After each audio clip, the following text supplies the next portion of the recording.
आप में से कितने लोग हैं जो बहुत एक्साइटेड हैं आज के सेशन को लेकर के? तो अब मैं जैसे ही आपको नाम बताऊंगा उनका, जो हमारे आज के गेस्ट हैं, तो आपका जो एक्साइटमेंट लेवल है वो और बढ़ जाएगा। ये बताने से पहले कि गेस्ट कौन है, मैं आपको थोड़ा सा बताता हूं YouTube के बारे में। YouTube में क्या है कि पूरे वर्ल्ड की अगर बात करी जाए तो करोड़ों चैनल्स हैं जो अलग अलग जॉनर्स में हैं, अलग अलग कैटेगरीज में हैं। उसमें से दो बड़ी कैटेगरीज हैं, मोटिवेशन और एजुकेशन।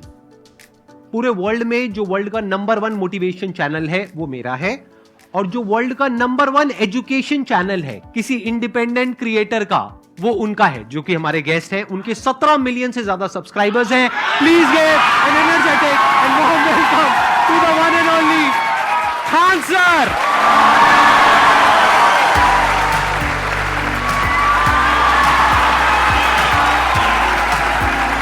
क्या हाल चाल जी, कैसे हैं आप?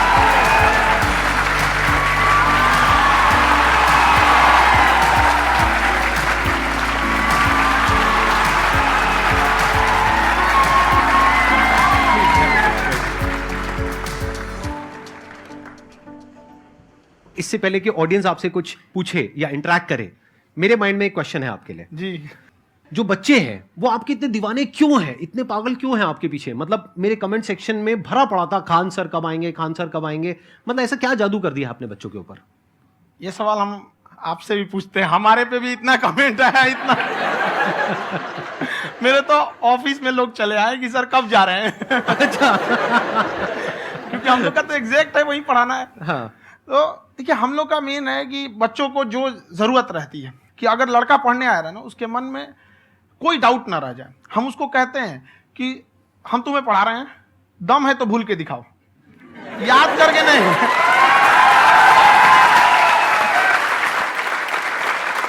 प्लस आप जिस प्राइस पॉइंट पे पढ़ा रहे हैं, आई थिंक वो सबसे कम है, वो बहुत ही कम है। सर, ये जो फीस का कल्चर है, ये हमारा इंडियन कल्चर नहीं है।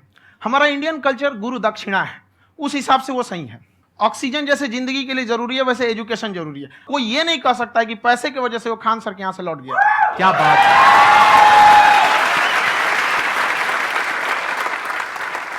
मैंने देखा कि आपका ये जो चैनल है कि ये पिछले 3 साल के अंदर अंदर ही ग्रो किया है। हमको जब चैनल शुरू हुआ तो एक दिन में हम 4-5 वीडियो बनाए। एक हमको कुछ आता, आज भी नहीं आता इतना, तो हम देख के कैमरा उमरा तो हम कंफ्यूज हो गए, बाप रे। तो हम एक ही दिन में वीडियो शूट किया, पढ़ाने वाला टॉपिक था हमको। उसके बाद कभी वीडियो नहीं, 6-7 वीडियो एक ही बार शूट कर लिए। और एक जो थे जिनका कैमरा वगैरह था, मेरे पास कैमरे भी नहीं थे उस टाइम, और कैमरा 35,000 का था, तो 6 महीना इसी में लग गया। जो 35,000 इसी में फंस जाएगा। तो उनके कैमरे से शूट किए, उन्होंने कोई चार्ज लिया, उसके बाद हम छोड़ ही दिए। लॉकडाउन लगा, तब हम कहें आप कैसे पढ़ाएंगे, वो तो 1 दिन 2 दिन करते करते अचानक लंबा हो गया। तब हमको याद आया कि ओहो, मेरा एक चैनल भी है वहाँ पे। तो उस समय उस पर लगभग 30,000 सब्सक्राइबर हो चुके थे।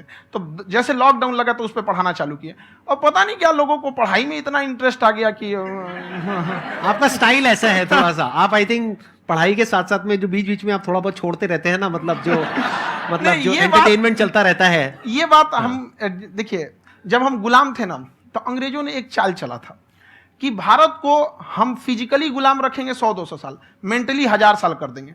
उन्होंने पढ़ाई का मॉडल चेंज कर दिया। उन्होंने ऐसा डिजाइन किया कि ये टीचर की रिस्पॉन्सिबिलिटी है, वो पढ़ा के चला जाए। टीचर की रिस्पॉन्सिबिलिटी यहां खत्म नहीं हो जाती। पढ़ाना तो कोई भी पढ़ा सकता है, टीचर की इससे बड़ी रिस्पॉन्सिबिलिटी होती है उसे समझाना। वो समझा कि नहीं समझा। अगर लड़का आपके समझाने के बाद डाउट रह गया तो ये आपकी गलती है। लड़का हमसे पूछता है, सर इतनी भीड़ है आपके पास, तो कहे सर डाउट कैसे पूछेंगे? हम कह रहे यार, तुम्हारा डाउट बचेगा तब ना पूछेगा तुम डाउट यहाँ पे।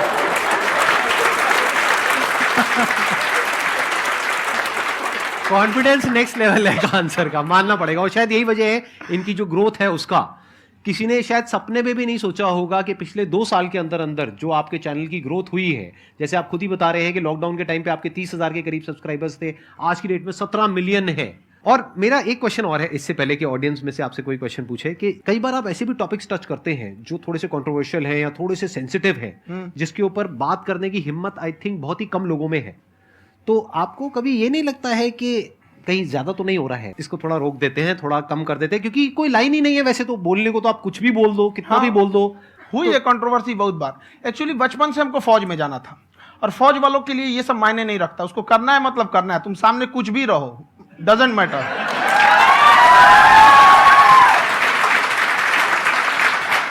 और मैंने YouTube पे देखा कुछ वीडियोस में कि आपका जो इंस्टीट्यूट है वहां पर आज से कुछ साल पहले कुछ बम गिरे थे। हाँ, कुछ गिरे थे, कुछ तो बहुत सॉलिड जगह गिरा था, फटा नहीं वो। मतलब आपके आसपास? हाँ, बम को भी पता है कि टीचर की इज्जत किया जाता है। क्या बात है, क्या बात है। मैं समझ पा रहा हूं कि ये आपके अंदर जो एटीट्यूड है ये कहां से आ रहा है, क्योंकि आप बचपन से ही फौज में जाना चाहते थे, तो आप जंग के मैदान में ही खड़े हैं एक तरीके से। बस फर्क ये है कि आपके हाथ में कलम है, हथियार ना हो करके। हथियार से एक आदमी की जान जा सकती है, हाँ। कलम से बहुत ताकत होता है। शिक्षा एक ऐसा हथियार है ना, हर कुरीतियों से लड़ सकता है, हर तरह की समस्याओं से। और ये एक ऐसा हथियार है, मेटल डिटेक्टर में भी नहीं पकड़ाता है।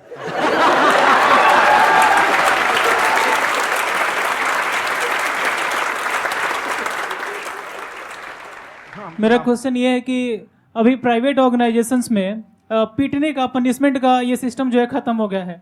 हम आपके वीडियो में देखे हैं सर कि आप एक बड़ा सा रोल रखे रहते हैं, पुलिस है वाला ना? लाठी है वो, पुलिस वाला लाठी है, और स्टेज पे बुला के बच्चों को उसी से धुनाई शुरू कर देते हैं मस्त एकदम से, है ना? तो सर मतलब कि बच्चे मतलब कि डरते नहीं हैं आपसे, और इस तरीके से कैसे कनेक्टेड हैं आपसे, है ना? और एक और क्वेश्चन सर, यूपीएससी का जो आप अपना बैच स्टार्ट करने वाले हैं, ठीक है, उसके बारे में बताइए सर, क्योंकि मुझे मतलब कुछ इशू करना है सर, ठीक है? और संदीप सर को देख लिए, मेरा तो वैसे ही हो जाना है।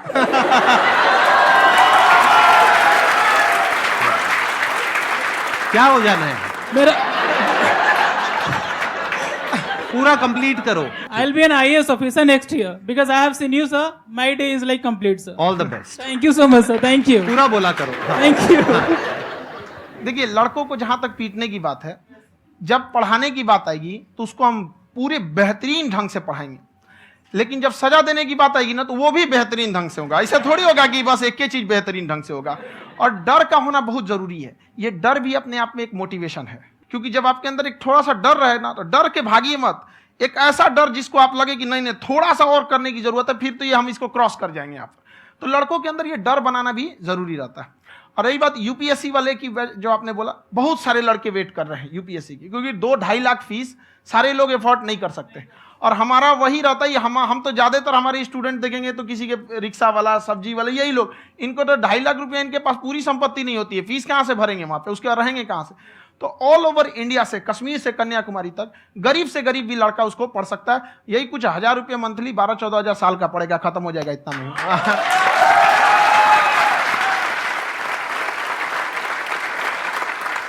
ये जो डंडे वाली बात इन्होंने कही, ये सच है? मतलब आप हाँ, सच में सच एक में। डंडा रखते हो पुलिस का ही है वो। और मारते हो? हाँ, कि मतलब अगर कोई लड़की छेड़ता है या ऐसा कोई भी उल्टा नहीं, पुल्टा काम पढ़ाई करता लिखाई है, कुछ भी गलती करेंगे तो पिटाएंगे वो यहाँ पे, कैमरे पे, ऑन कैमरा, जैसा भी रहे, कुछ भी पिटाना तो उनको फिक्स है। एक तो कोई मतलब विधायक जी थे, उनके लड़का को पीट दिए, तो चला है दल बल लेके अपना वहां पे। उसने घर पे नहीं बताया था कि सर ने पीटा है, बस बोल दिया कोचिंग में पीटा है। बाद में पता चला हम पीटे हैं, तो उसके पिताजी मेरे सामने और पीटे।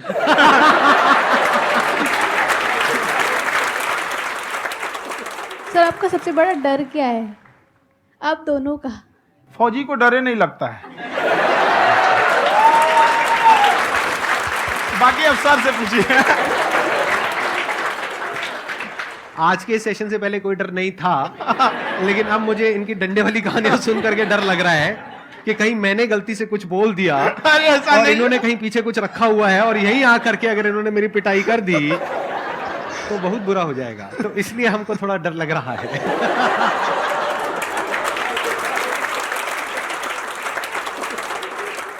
आपकी डेली कितने घंटे क्लासेस होती हैं? 6-7 घंटे। अभी भी खुद ही करते हो आप? हाँ, जो भी हमारे classes स्टाफ करते परेशान रहते हैं। हम 1:30-2 बजे सोते हैं, सुबह 6 बजे उठ जाते हैं, परेशान रहते हैं। हो?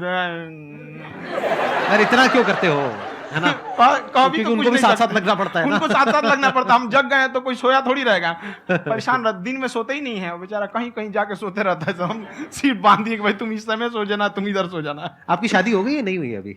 मेरी खुशहाली देख के आप आइडिया लगा सकते हैं।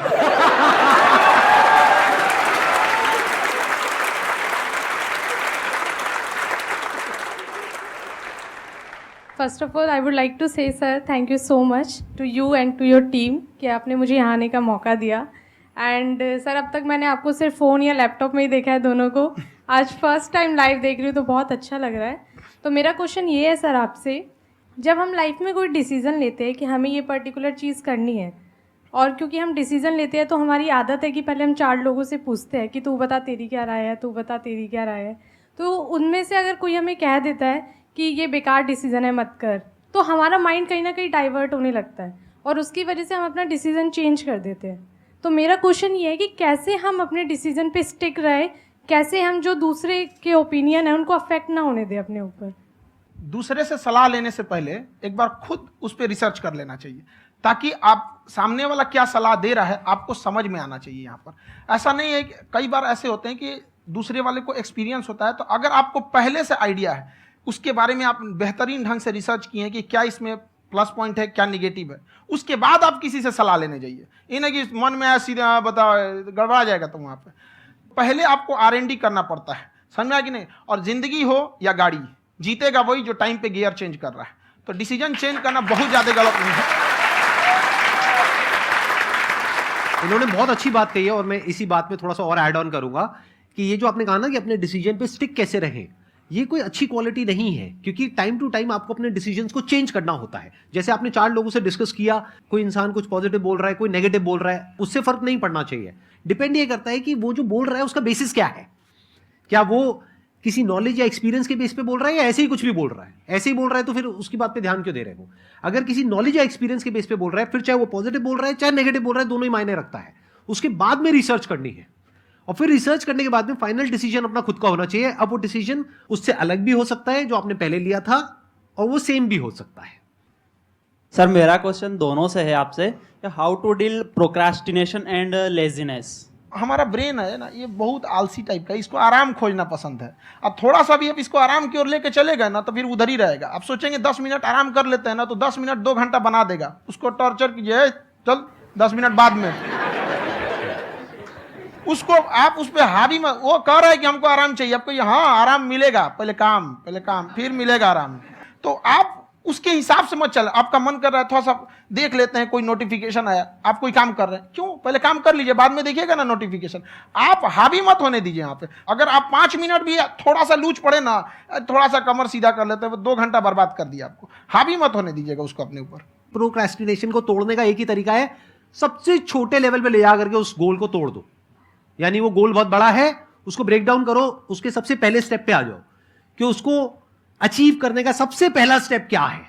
जैसे गाड़ी चलाना सीखना है, उसको सबसे पहला स्टेप क्या है। अगर घर में कोई नहीं है सिखाने वाला या सिखाने वाली, तो बाहर जा करके जो गाड़ी का ड्राइविंग स्कूल है उधर जा करके पैसे दे दो। अब फंस गए ना तो फंसा दो अपने आप को। दिमाग ये लगाओ कि अपने आप को कैसे फंसाया जाए। जब हम फंस जाते हैं ना तो फिर हमको वो काम करना ही पड़ता है। Then there is no looking back. जब तक आप सोच रहे हो तब तक सोच रहे हो, उसको बोलते हैं पैरालिसिस ऑफ एनालिसिस, कि आप सोचते चले जा रहे हो अपने माइंड में, मैं ये करूंगा वो करूंगा वो करूंगा वो करूंगा, और प्रोक्रेस्टिनेट हो रहा है, वो चीज टलती चली जा रही है। तो उसको छोटे से छोटे लेवल पे ब्रेक डाउन करके उसको कर दो, दैट इज नंबर 1। और जैसे ही करना शुरू करते हो, कोशिश करो कि उसको जब तक कि आप सही से नहीं कर लेते हो उसको छोड़ना नहीं है, तो आपकी लेजीनेस भी खत्म हो जाएगी। कई लोगों को तो हमने देखा जो सप्ताह में कुछ भी नहीं करता, वो भी संडे को आराम कर रहा है।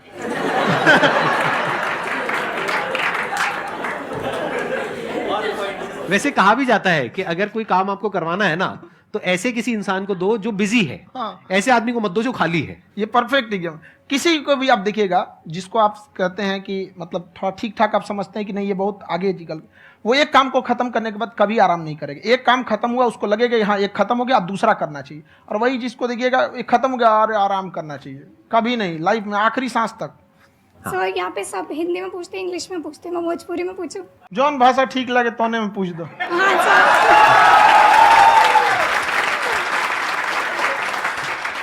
सर ये पूछे के चाहते नहीं कि जैसे हमने के पढ़ाई करी नहीं सर, तो कभी कभी डेली टारगेट्स जो होला वो कंप्लीट ना होला। अगर टारगेट्स कंप्लीट भी होला तो फिर ऐसा इरिटेशन या फिर वो एंजाइटी या फिर कि और करना है या फिर अभी नहीं हुआ, वो चीज़ हमेशा रहेला। तो वो कम कैसे करल जाए? देखिए टारगेट्स को ना हम लोग को एक अपने हिसाब से पहले फिट करना चाहिए। ऐसा नहीं कि दूसरे किसी इंसान को देख के हम टारगेट फिट कर ले। कोई लड़का 8 घंटा पढ़ रहा है, कोई पहली बार अभी पढ़ना ही चालू किया, उसको देख के 8 घंटा पढ़ेगा तो पढ़ाई छोड़ देगा। तो आप अपनी क्षमता के हिसाब से देखिए कि आप कितना पढ़ सकते हैं। अगर आपने एक घंटे को बना लिया कि हम 1 घंटा पढ़ सकते हैं, अगले 1 हफ्ते तक उसको सस्टेन रखिए। जिम में कैसे करते हैं लोग, पहले दिन उठा लीजिएगा 1 क्विंटल तो हार्ट अटैक हो जाएगा। तो वो धीरे धीरे टारगेट सेट कीजिए और अपनी क्षमता को भी देखिए। हर इंसान की क्षमता अलग है। कंगारू को देख के हाथी छलांग मारेगा, पैर तोड़ के बैठ जाएगा।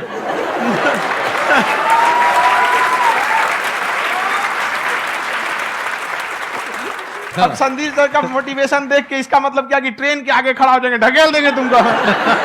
हालांकि ऐसा कर देते हैं, लेकिन ऐसा करिएगा लोग नहीं, क्षमता पता होना चाहिए। आपके अंदर एंजाइटी हो रही है कि मैंने कर तो लिया है, आप ये नहीं कह रहे कि मैंने कुछ भी नहीं किया है फिर मेरे को एंजाइटी हो रही है, आप ये कह रहे हो मैंने काफी कुछ कर लिया है फिर भी एंजाइटी हो रही है कि कहीं कुछ छूट तो नहीं गया है। तो बेसिकली आपको ये देखना है कि अगर आपके अंदर ये एंजाइटी हो रही है, that means you are a very good student, आप एक अच्छे स्टूडेंट हो। क्यों? क्योंकि बहुत सारे स्टूडेंट्स तो ऐसे हैं उनको पढ़ने के नाम से एंजाइटी होती है।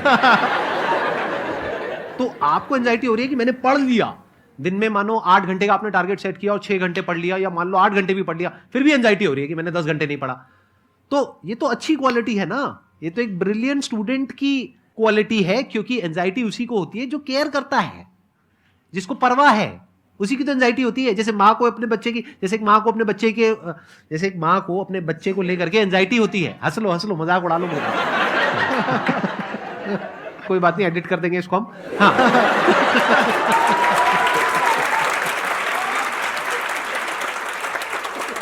जैसे एक माँ है, उसको अपने बच्चे को लेकर के एंजाइटी होती है, थोड़ी सी भी तबीयत खराब हो जाए उसको एंजाइटी होती है, चाहे बच्चा ठीक भी है, डॉक्टर को नहीं होती है। क्यों? क्योंकि माँ को उस बच्चे से प्यार है। तो दैट मीन्स कि आप अपनी पढ़ाई को लेकर के सीरियस हो, इस वजह से आपके अंदर एंजाइटी हो रही है, विच इज नॉर्मल। जहां पर प्यार मोहब्बत होती है वहां पर थोड़ी बहुत एंजाइटी तो होती ही है ना। समझ रहे हो ना मैं क्या कहना चाह रहा हूं? आप लोग समझ रहे हो ना मैं कहां जा रहा हूं? जब वो किसी और से बात करती है तो एंजाइटी होती है ना।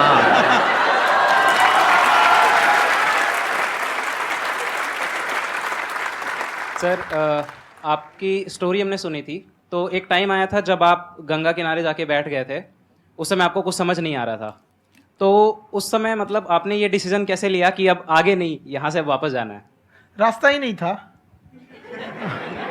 घर जाने के लिए एटलीस्ट 90 रुपए चाहिए थे, जेब में 40 रुपए थे। कैसे घर जाते हैं? और हम गंगा के किनारे चुपचाप बैठे बैठे हम कहें कि अब बहुत टेंशन हो गया, अब घर जाना चाहिए। रूम पे, तो किराए के रूम पे ही आदमी सारे लोग रहते। गए वहाँ पे तो रूम लॉक हो गया था। तुम खटखटाए तो ऊपर से गुस्सा से बोले जो ऑनर थे, क्या टाइम हो गया है? तुम कहीं 9-10 बज रहा होगा। घड़ी देखिए तो 2 बज रहा था रात का, 2-2:30 बज गया था वहाँ। टेंशन में आप तो होता है, कई बार ऐसा समय आएगा कि लगेगा जैसे अब कुछ नहीं हो सकता है। तो इससे घबराना नहीं है। कभी कभी गुच्छे की आखिरी चाबी भी ताला खोल देती है। जो बातें आपने बताई कि घर में प्रॉब्लम्स ये वो, ये तो बहुत लोगों ने फेस करी वहां पर, आप अकेले नहीं है, बहुत लोगों ने ये प्रॉब्लम्स फेस करी, बहुत तरह की प्रॉब्लम्स देखी, बहुत तरह की स्ट्रगल्स देखी, लेकिन वो सब इतने कामयाब नहीं हो पाए जितने कि आप हुए। तो आपके अंदर ऐसा कुछ ना कुछ है जो औरों के अंदर नहीं है। तो वो मैं जानना चाह रहा हूं कि वो ऐसा क्या था जहां से कि आपका दिमाग यहां तक सोच पा रहा है कि मैं पूरे इंडिया में इतने बड़े लेवल का चेंज लेकर के आ सकता हूं, एजुकेशन फील्ड में रेवोल्यूशन लेकर के आ सकता हूं। ये सोचना ही बहुत लोगों के बस का नहीं है। मेरी एक खुद की थिंकिंग, अगर हमको कोई 100 रुपए किसी काम के लिए दिया, हम सबसे यही कहते हैं, तो हम कोशिश करते हैं उसे 200 का रिटर्न दे।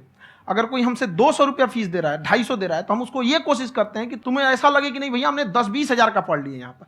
वो ईमानदारी से कभी कमी नहीं। और हमेशा अगर हम प्रॉमिस एक्स का करते हैं तो डिलीवर 4x करना चाहते हैं। ध्यान से सुनना और ध्यान से समझना इस फर्क को। अगर आप समझ पाए तो बहुत आगे जाओगे लाइफ में। एक वो होते हैं जो ये सोचते हैं कि हमें सब कुछ मिल जाए, हमें कुछ भी करना ना पड़े। दूसरी कैटेगरी होती है लोगों की जिनको जितना मिलता है उसमें भी चोरी चकारी करते हैं या कोशिश करते हैं कि उससे कम दे सामने वाले को जितना कि हमें मिल रहा है। तीसरी कैटेगरी होती है लोगों की जो इनके जैसे लोग होते हैं।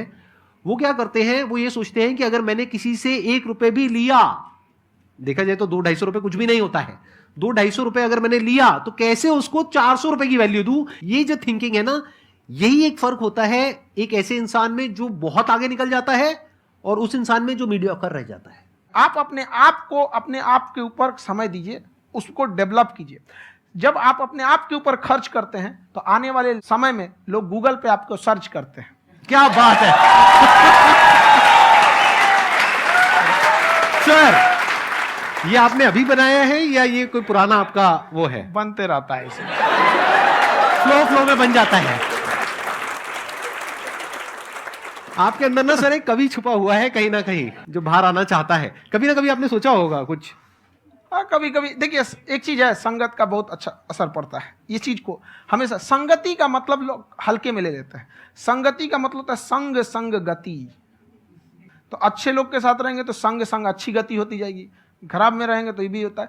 बट अपने आप को थोड़ा सोचना चाहिए कि हम केवल जी के मर जाएं इसके लिए नहीं आए हैं।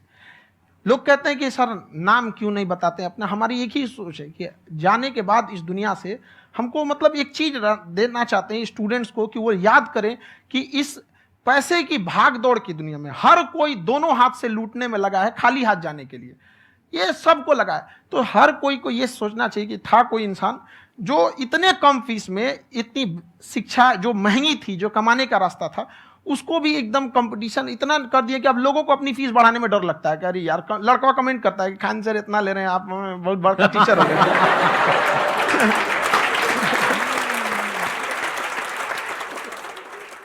खान सर की एक क्लिप है, ये समय और समझदारी में बहुत फर्क होता है।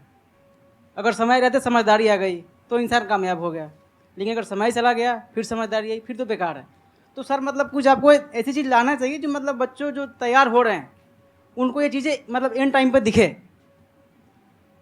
समझ रहे हैं आप मेरी बात? नहीं समझ?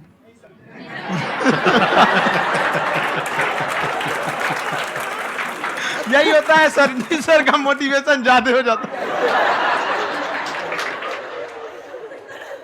जब आप स्ट्रगलिंग फेज में हैं तो कम से कम चीजों को अपने ऊपर खर्च कीजिए, ज्यादा से ज्यादा सीखने में खर्च कीजिए। अगर आपको राजा बनने का शौक है तो गुलाम की तरह मेहनत करना सीखिए, तब राजा बनेंगे।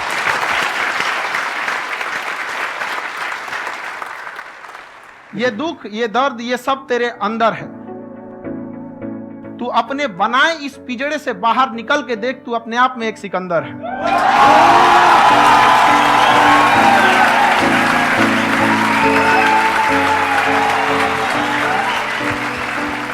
Thank you so much sir for coming. बहुत मजा आया मेरे को आपके साथ में इंटरेक्ट करके। आई एम श्योर आप लोगों को भी बहुत मजा आया होगा।